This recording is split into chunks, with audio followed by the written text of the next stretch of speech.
Hey, yeah, you. I want to tell you another story. Don't worry, it's just a story.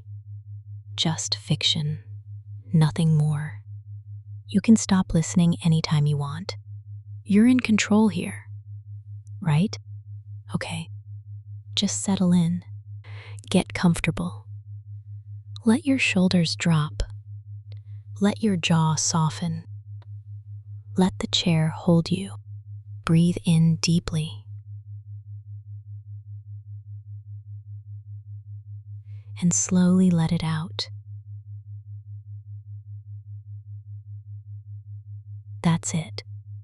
One more. Breathe in. And out.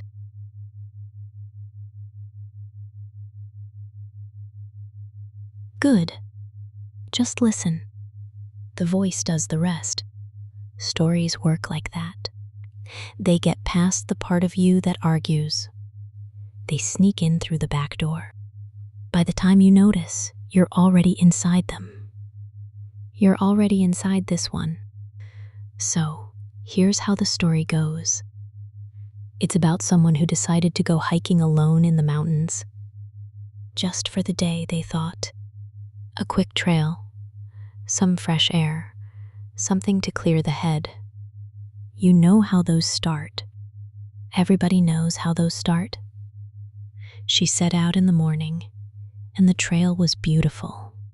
Pine needles under her boots, crisp alpine air, light filtering through the trees. She felt strong. She felt sure. That lasted about 3 hours. By midday, the trail was steeper than the map suggested. Her legs burned. Her pack felt twice as heavy as it did at the trailhead. The water bottle she had been sipping casually that morning was almost empty. By late afternoon, the trail had narrowed into something that wasn't really a trail anymore. Loose rocks underfoot, switchbacks that doubled back on themselves. Her thighs were screaming. She stopped to catch her breath, leaning on her hiking poles, sweat running down her temples. You know that feeling? The one in your legs right now? Even sitting where you are. The slight ache. The weight? The tiredness that builds when you've been holding yourself up too long. Just notice it. Let it sit there. The story knows. She kept going because there was no good place to stop. The slope was too steep on either side. The trees had thinned out. Just rocks and patches of stubborn grass and a sky that was starting to bruise into evening. And then she saw it. A cabin, tucked against the mountainside on a small flat outcrop. Wood smoke curling from the chimney. Warm yellow light glowing in the windows. A wooden porch with a bench and stacked firewood and a worn welcome mat. Relief flooded her body so fast she almost cried. You feel that too, don't you? The exhale. The shoulders dropping a little further. The body recognizing safety even before the mind catches up. That's how these stories work. You're already there with her. She climbed the last bit of trail. Her legs were jelly. She stepped up onto the porch, and the wooden boards creaked under her boots. Before she could knock, the door opened. A man stood in the doorway, older, maybe 60, weathered in the way mountain people are weathered.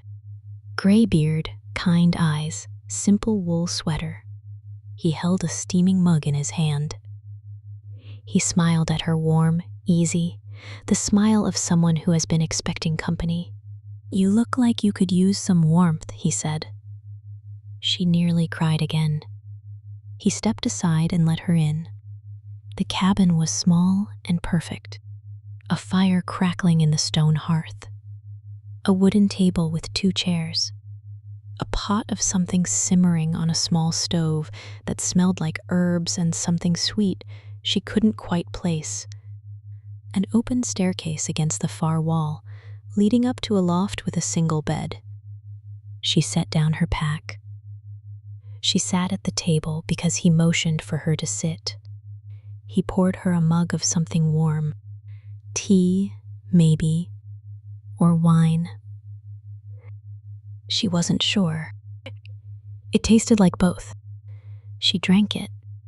You can almost taste it, can't you? The warmth spreading through your chest. The heat sinking into the parts of you that were cold. The first sip after a long day. That's the story. Letting it work. She started talking. She didn't mean to. But the warmth and the firelight and his quiet, patient face just opened her up. She told him about the trail, about how steep it was, about how her legs felt like they didn't belong to her anymore, about how heavy her pack had become, about how she had wondered, halfway up, whether she was actually going to make it. He listened. He nodded. He refilled her mug without being asked. And as she talked, she noticed his smile getting wider. Just a little. Just at the corners. It looked kind. She thought it looked kind.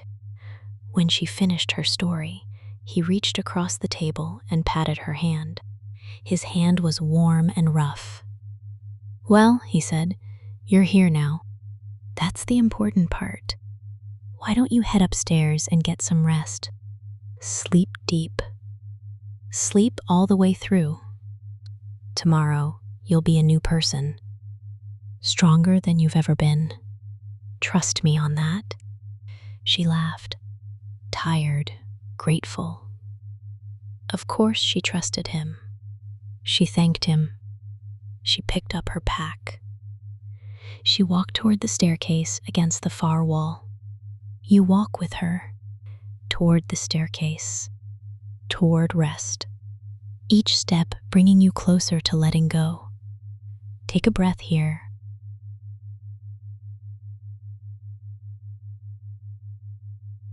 She put her foot on the first step, and something was wrong with her knee. It bent in a strange direction as she lifted her leg. Not painful, exactly. Just not the way it had bent before. She paused. She looked down. Her boot was on the step. Her knee was above it. She tried again. Same thing. The hinge of her body felt wrong. She told herself she was just exhausted. Tired bodies do strange things. She kept going. Second step.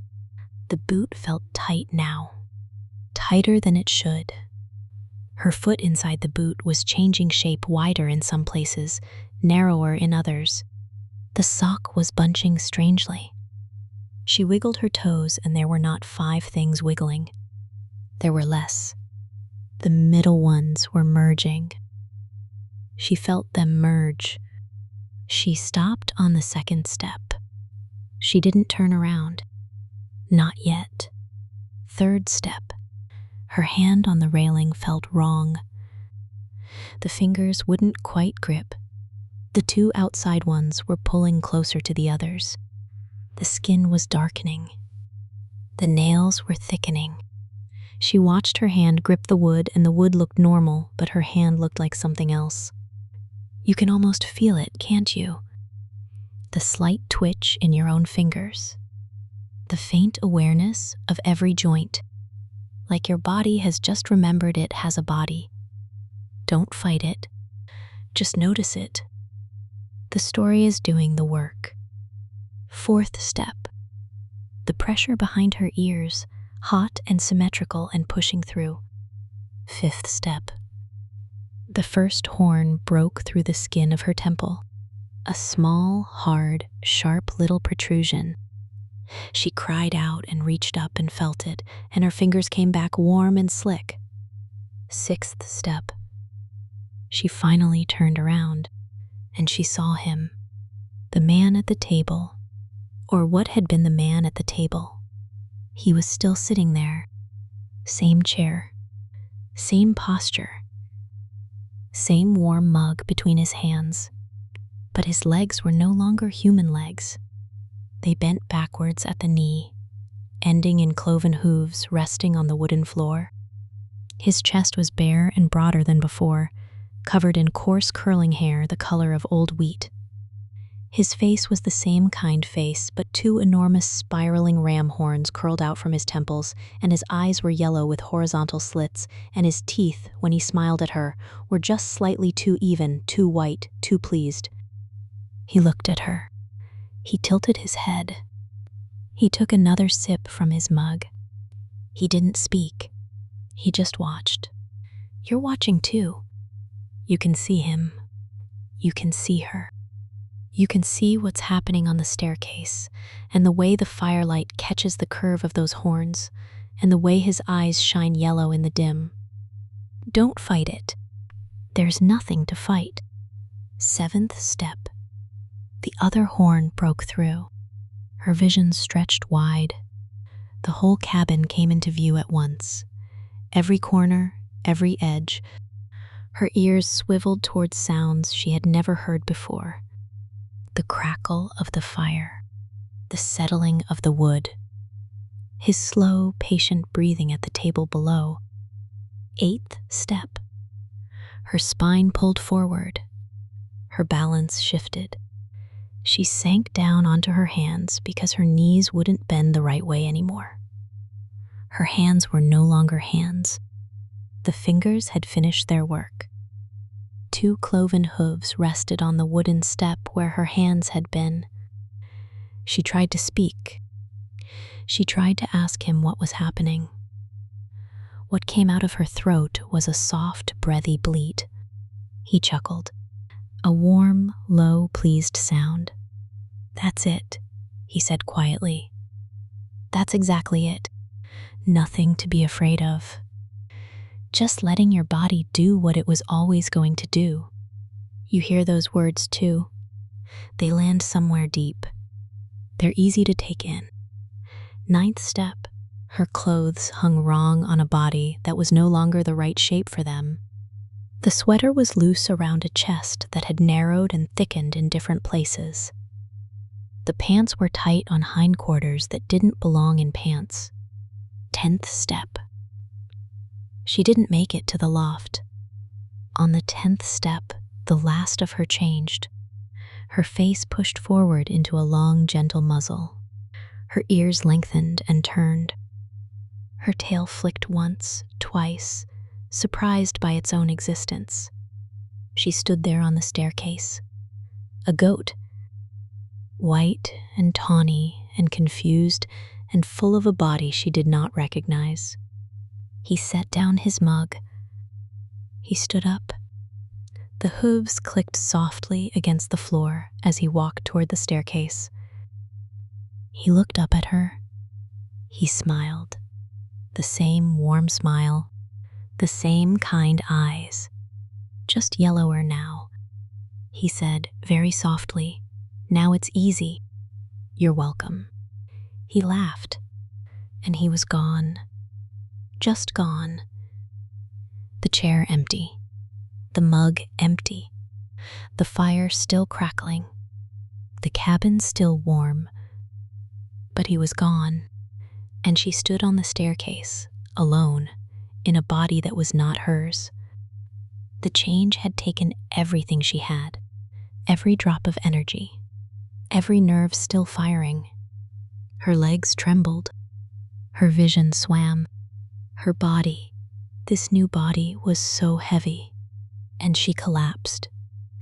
Down she went, soft, slow, sideways, off the staircase, onto the wooden floorboards, her hooves splaying, her head settling against her own flank, her breathing slowing.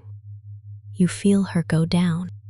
You go down with her, soft and slow and sideways.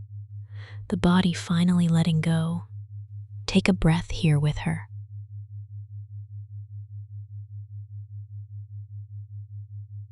Just rest. Just drift. Just let the floor hold you. Just let the cabin hold you. There's nothing to do now. The story is doing the work.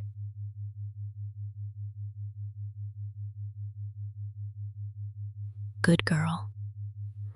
When she opened her eyes again, the fire had burned low.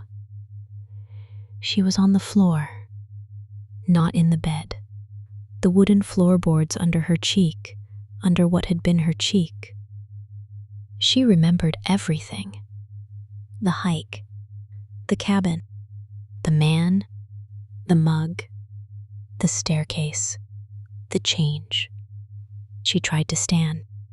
Her legs found the floor in a way they had never found a floor before, sure and steady, built for this. She walked to the open door of the cabin. The morning was beginning to glow over the mountain peaks, pink and gold and impossibly clear.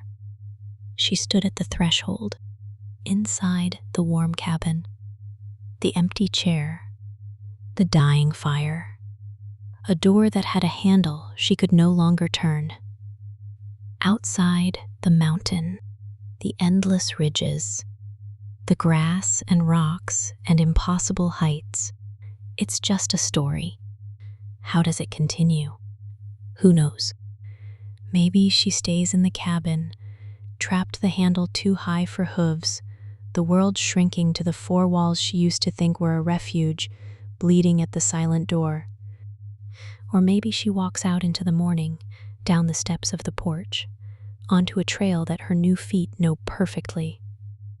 Sure-footed and powerful, climbing without effort, faster than any human could climb. Free. It depends on how well a borrowed body can be controlled. It depends on how much of you was always meant to walk on four legs anyway. It's just a story. Just fiction. Nothing more. You can stop listening anytime. But you might want to stretch your legs when this is over, just to make sure they bend the way you remember. Sleep well, good girl.